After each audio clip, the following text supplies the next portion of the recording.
Hello दोस्तों, मैं सुप्रिया आप सभी को Supriya education hub YouTube channel पे स्वागत करती हूँ। आज के वीडियो में हम लोग क्या देखेंगे?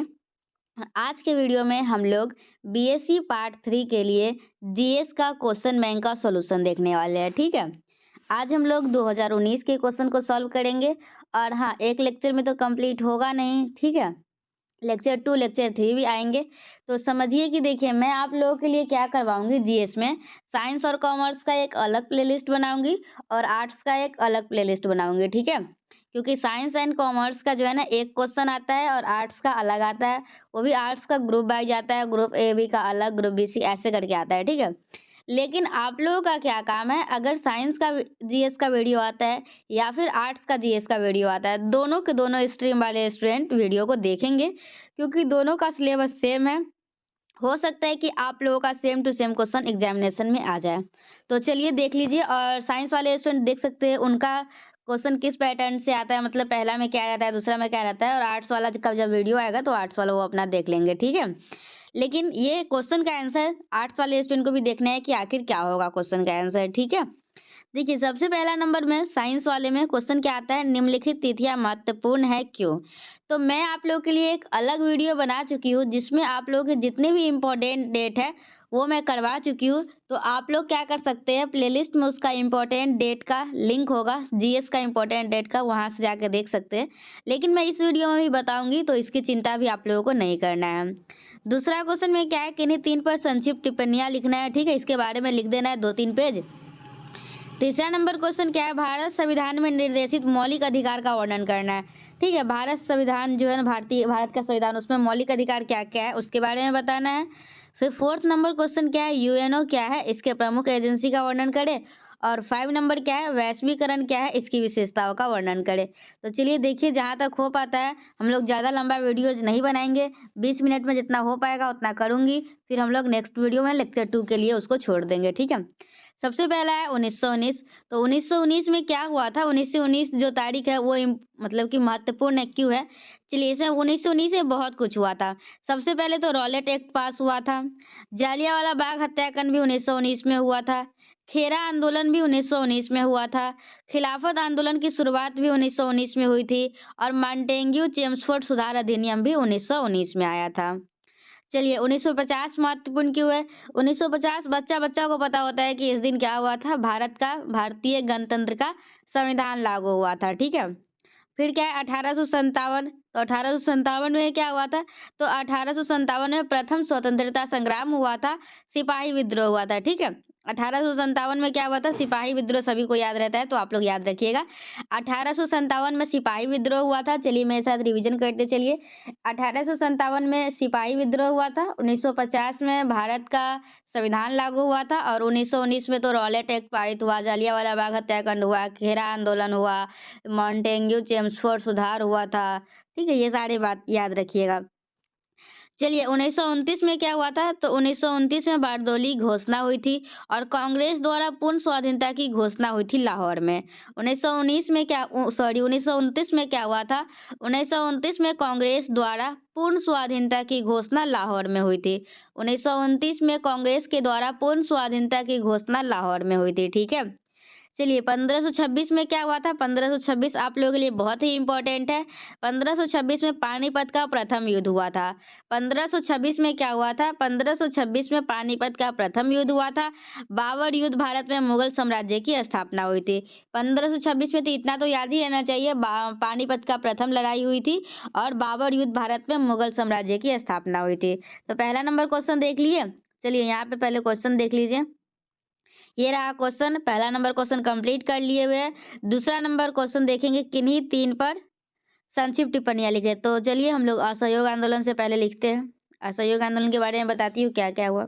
देखिए, असहयोग आंदोलन पर एक टिप्पणी लिखें। तो जब महात्मा गांधी को अंग्रेजों की धूर्तता का ज्ञान हो गया तो उन्होंने ब्रिटिश सरकार के विरुद्ध असहयोग आंदोलन चलाने का निश्चय किया।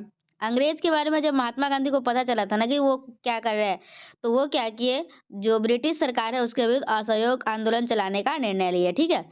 तो असहयोग आंदोलन का कार्यक्रम जो कांग्रेस ने अपने कलकत्ता अधिवेशन में अपनाया और जिनकी पुष्टि नागपुर अधिवेशन में हुई, वह इस प्रकार थी।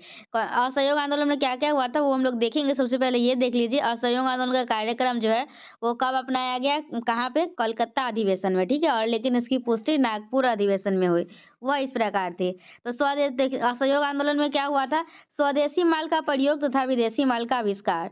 जो अपने देश का माल है ना उसका यूज़ किया, अपने देश का प्रोडक्ट को यूज़ किया गया और जो बाहरी था उसको क्या किया, बहिष्कार किया गया। कांग्रेसियों को चरखा काटने का आदेश एवं जुलाहों को प्रोत्साहित करना, और कांग्रेस के थे ना उसको चरखा काटने का आदेश दिया गया और जुलाहों को प्रोत्साहित किया गया। ठीक है? ठीक है? सरकारी दरबारों में उपस्थित होने से इनकार करना। सरकारी दरबार में सभी को बोला गया कि नहीं जाना है, ठीक है? विभिन्न सरकारी स्कूलों और संस्थाओं से बच्चों को वापस बुलाना, और बच्चे लोग जो भी सरकारी स्कूल या इंस्टीट्यूट वगैरह में जाते थे, उन लोगों को सभी को वापस बुला लिया गया, ठीक है?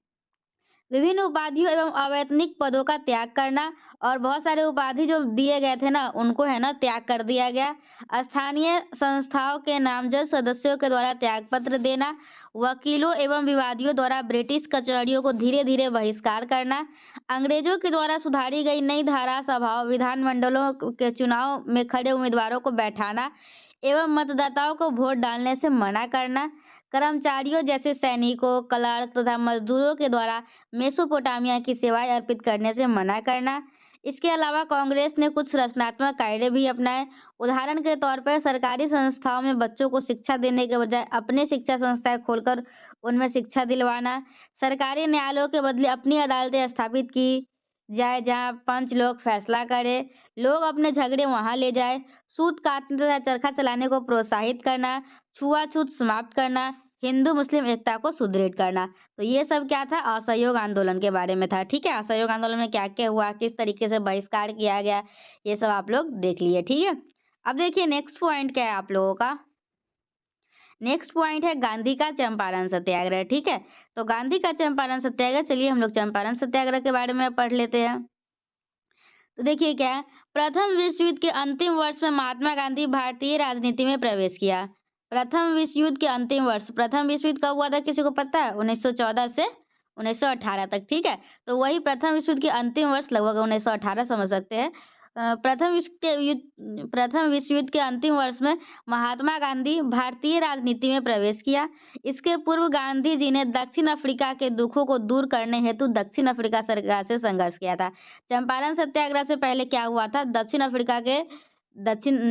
अफ्रीका के जो लोग थे ना, उनके दुख को दूर करने के लिए दक्षिण अफ्रीका सरकार से गांधी जी ने संघर्ष किया था, ठीक है? अपने राजनीतिक प्रवेश के काल में वे पहले भारतीयों की समस्याएं समझने हेतु देश के विभिन्न भागों में गए। अपने भ्रमण के क्रम में जब वे बिहार के चंपारण पहुंचे तो उन्हें वहां के किसानों की दुर्दशा देखकर बहुत दुख हुआ। गांधी ने प्रथम सत्याग्रह आंदोलन की नींव यहीं रखी। नीलहों के अत्याचारों से किसानों को बचाने के लिए गांधी जी ने कर नहीं दो, नो टैक्स कैंपेन का आंदोलन चलाया, जिसमें उन्हें कुछ सफलता भी मिली। तो ये रहा आप लोगों का चंपारण सत्याग्रह, ठीक है? चलिए अब हम लोग क्या देखेंगे, नेक्स्ट क्या है हम लोगों का, मंडल आयोग। तो चलिए अब हम लोग मंडल आयोग को समझ लेते हैं क्या है। देखिए जीएस के लिए आप लोग मेरे पे पूरे तरीके से डिपेंड हो सकते हैं। मैं आप लोगों को 2019 का पूरा क्वेश्चन, फिर 2021 का पूरा क्वेश्चन, ठीक है, 18 का भी करवा दूंगी। मतलब कि आप लोग को एक जीएस का प्लेलिस्ट मिल जाएगा, जिस प्लेलिस्ट को आप लोग को पूरा देखना होगा और आप लोग अपने एग्जामिनेशन में बहुत अच्छा करके आएंगे, ठीक है। अब हम लोग का क्या है, मंडल आयोग। तो केंद्र में अवस्थित जनता पार्टी की सरकार ने पिछड़े वर्ग की स्थिति में सुधार लाने संबंधी सुझाव देने के उद्देश्य से 1978 में एक आयोग की नियुक्ति की, ठीक है। क्या हुआ था, केंद्र में अवस्थित जनता पार्टी की सरकार ने, जो केंद्र है ना, केंद्र, उसमें जनता पार्टी की सरकार उस समय थी, तो पिछड़े वर्ग की स्थिति जो है ना, पिछड़ा वर्ग आप लोग समझते होंगे, उनकी स्थिति को सुधार लाने के लिए उन्होंने एक आयोग की स्थापना की थी, ठीक है। कब की थी, 1978 में की थी। और इसके आयोग के अध्यक्ष कौन थे, बिंदेश्वरी प्रसाद मंडल थे, ठीक है। इस आयोग के अध्यक्ष कौन थे, बिंदेश्वरी प्रसाद मंडल थे। तो आयोग के अध्यक्ष के नाम पर ही प्राय आयोग का नामकरण करने की परिपाटी सी बन गई है। अतः इस आयोग के अध्यक्ष के नाम पर ही इसे मंडल आयोग तथा मंडल कमीशन कहा जाता है। चलिए अच्छे से समझिए, ये मंडल आयोग क्या है? तो पिछड़े वर्ग की जो जाति है ना, पिछड़े वर्ग की जो लोग हैं, उन लोगों की स्थिति में सुधार करने के लिए एक आयोग की स्थापना की गई थी। आयोग की स्थापना 1978 में की थी और इस आयोग के जो अध्यक्ष थे ना, उनका नाम था बिंदेश्वरी प्रसाद मंडल। और जैसा कि देखा गया है कि अगर कोई भी चीज़ आविष्कार भी होता है ना, तो जो आविष्कार करते रहते हैं ना, तो उन्हीं के नाम पे पड़ जाता है उसका। ठीक है, तो उसी तरीके से ये इसके अध्यक्ष थे बिंदेश्वरी प्रसाद मंडल, तो इस आयोग का नाम मंडल आयोग पड़ गया। ठीक है, तो ये कुछ ज़्यादा बड़ी बात नहीं है। तो इस आयोग के गठन का प्रधान उद्देश्य यह था कि समाज के विभिन्न वर्गों के बीच शैक्षणिक एवं सामाजिक पिछड़ेपन का पता लगाया जाए। साथ-साथ आयोग को यह भी निर्देश दिया गया कि वह समाज के पिछड़े वर्ग की पहचान के तरीकों पर भी प्रकाश डाले। आयोग से यह भी आशा की गई कि वह समाज के इन पिछड़े वर्गों के पिछड़ेपन को दूर करने हेतु आवश्यक सुझाव पेश करे। इसमें क्या-क्या था, मतलब कि मंडल आयोग का उद्देश्य क्या था, ये आप लोग सुन रहे हैं अभी, ठीक है? ध्यान दीजिए, सब समझ में आएगा। ठीक है, आयोग ने 1980 में अपनी रिपोर्ट केंद्र सरकार को पेश की। मंडल आयोग की सिफारिशों में यह कहा गया था कि समाज के पिछड़ा वर्ग को पिछड़ी जाति के संदर्भ में देखा जाए।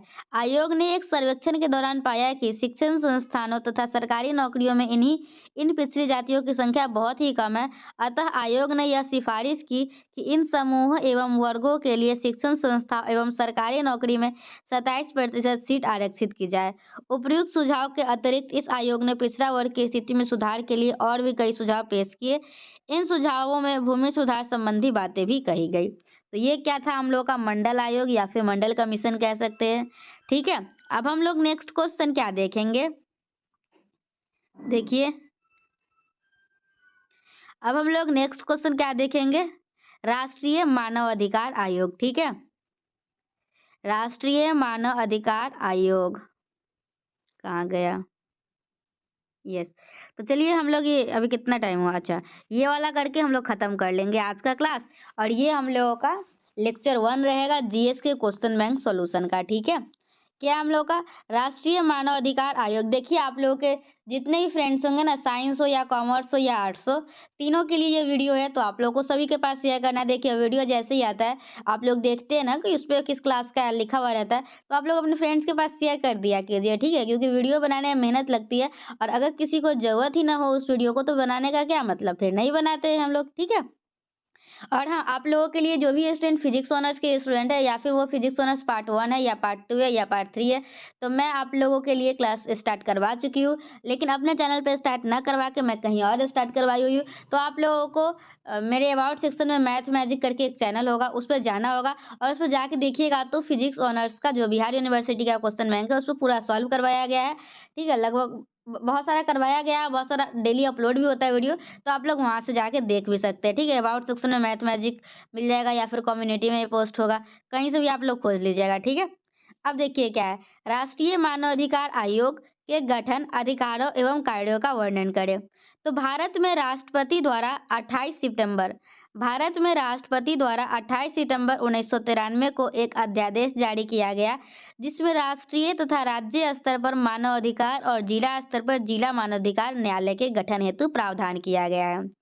राष्ट्रीय मानवाधिकार आयोग के एक अध्यक्ष और 7 अन्य सदस्य होंगे। राष्ट्रीय मानवाधिकार में क्या होंगे, एक अध्यक्ष होगा और 7 अन्य सदस्य होंगे। आयोग के अध्यक्ष पद पर उस व्यक्ति की नियुक्ति की जाएगी जो भारत का मुख्य न्यायाधीश रह चुका है। तो इसके जो मतलब कि आयोग के अध्यक्ष जो होंगे वो कौन होंगे, वो आयोग के अध्यक्ष वही होंगे जो भारत के मुख्य न्यायाधीश रह चुके होंगे। ठीक है, सदस्यों में से एक उच्चतम न्यायालय का पदस्थ और जो 7 सदस्य होंगे ना, तो वो कौन होंगे वो देखिए। तो सदस्यों में एक उच्चतम न्यायालय का पदस्थ या पदमुक्त न्यायाधीश, 2 ऐसे व्यक्ति होंगे जिन्हें मानवाधिकारों के संबंध में पर्याप्त ज्ञान का अनुभव हो। इसके अलावा राष्ट्रीय महिला आयोग की अध्यक्ष, राष्ट्रीय अल्पसंख्यक आयोग के अध्यक्ष तथा राष्ट्रीय अनुसूचित जाति तथा अनुसूचित जनजाति के अध्यक्ष मानवाधिकार आयोग के पदेन सदस्य होंगे। देखिए राष्ट्रीय मानवाधिकार हम लोग पढ़ रहे हैं ना, तो इसमें एक अध्यक्ष होगा और 7 अन्य सदस्य होगा।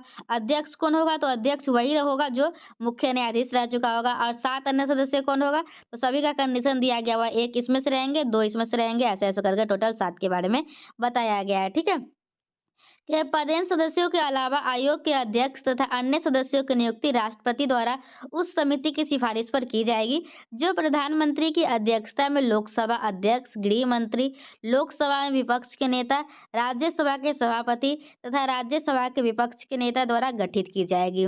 उच्चतम न्यायालय के निर्देश पर ही राष्ट्रीय मानवाधिकार आयोग के अध्यक्ष तथा अन्य सदस्यों को उनके पद से पदच्युत किया जा सकता है। राष्ट्रीय मानवाधिकार आयोग का मुख्यालय दिल्ली में स्थित है।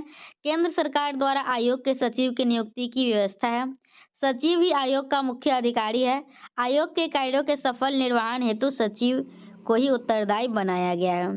अब देखिए क्या है, राष्ट्रीय मानवाधिकार आयोग के लिए अधिकार एवं कार्य। अब हम लोग का क्या इसका राष्ट्रीय मानवाधिकार आयोग का अधिकार क्या है, कार्य क्या है, अब हम लोग ये जान लेते हैं। ठीक है, क्या है, देखिए राष्ट्रीय मानवाधिकार आयोग के निम्नलिखित आधार एवं कार्य प्रमुख है। मानवाधिकार के उल्लंघन की शिकायत की जांच करना तथा इस जांच के दरमियान वह ऐसी शक्तियों का प्रयोग कर सकता है जिनका प्रयोग दांडिक न्यायालयिक दंड प्रक्रिया संहिता के अधीन कर सकते हैं। आयोग मानवाधिकार के उल्लंघन की जांच या तो स्वप्रेरणा पर कर सकता है या मानवाधिकार के उल्लंघन से पीड़ित व्यक्ति या किसी मानवाधिकार संगठन की शिकायत पर कर सकता है। ठीक है, मानव अधिकार के उल्लंघन से संबंधित कार्यवाही जो न्यायालय में लंबित हो में हस्तक्षेप कर सकता है, परंतु आयोग हस्तक्षेप तब कर सकता है जब न्यायालय ऐसी अनुज्ञा दे। आयोग के सदस्य राज्य सरकार को पूर्व सूचना देकर उसकी अधिकारिता के अधीन स्थिति किसी कारागार या निरोध गृह का निरीक्षण निरुद्ध व्यक्ति की दशाओं का अध्ययन करने तथा उनकी दशाओं में सुधार करने की सिफारिश करने के लिए कर सकती है। आयोग मानवाधिकार की स्थिति में सुधार करने के लिए सिफारिश कर सकता है तथा मानवाधिकार की स्थिति का पूर्ण मूल्यांकन कर सकता है। तो ये क्या था आप लोगों का, ये था आप लोगों का भारतीय, अभी हम लोग क्या देख रहे थे, थोड़ा सा देख लेते हैं। हाँ, अभी हम लोग देखते हैं राष्ट्रीय मानवाधिकार आयोग के बारे में देख रहे थे। ठीक है, तो इस तरीके से हम लोगों का क्या कंप्लीट होता है इस सॉरी जस्ट वेट। देखिए आज हम लोग क्या किए, हम लोग एग्जामिनेशन क्वेश्चन सॉल्व कर रहे हैं। एग्जामिनेशन क्वेश्चन 2019 का, जिसमें पहला नंबर क्वेश्चन हो गया और दूसरा नंबर क्वेश्चन हो गया। नेक्स्ट वीडियो में हम लोग तीसरा चौथा पांचवा करके ग्रुप ए को कंप्लीट करेंगे, फिर हम लोग ग्रुप बी में मूव करेंगे। और हम लोग बहुत ही देखिए जीएस के लिए आप लोगों को टेंशन लेने की जरूरत नहीं है। जीएस के लिए जो भी टेंशन लेना है ना वो हम लेंगे। मैं आप लोगों को क्वेश्चन बैंक सॉल्व करवाऊंगी, उसके बाद जब एग्जामिनेशन का फॉर्म भरा जाएगा तो टॉप 10 क्वेश्चन आएगा तो टॉप 10 क्वेश्चन करवाऊंगी। जीएस में जितने भी हो सकते हैं ना काम, वो सारे के सारे मैं करवाऊंगी। जीएस का अगर गेस्ट पेपर भी देखे होंगे तो बहुत ही मोटा है, तो आप लोग उतना मोटा पढ़ भी नहीं पाइएगा। मैं बता दूं आप लोगों को, जीएस में अगर जीएस का गेस्ट पेपर खरीदने जाइएगा तो उसका प्राइस 120 है और आप लोगों को 90 में मिल जाए और 166 पेज है, तो इतना आप लोगों को पढ़ना पॉसिबल भी नहीं है। तो मैं जो पढ़ा रही हूँ ना वही पढ़िए और जो भी मुझे इंपॉर्टेंट लगेगा मैं आप लोगों को करवा दूंगी। ठीक है, तो मिलते हैं हम लोग नेक्स्ट वीडियो में। Till then bye and thank you and thanks for watching my video. Thank you.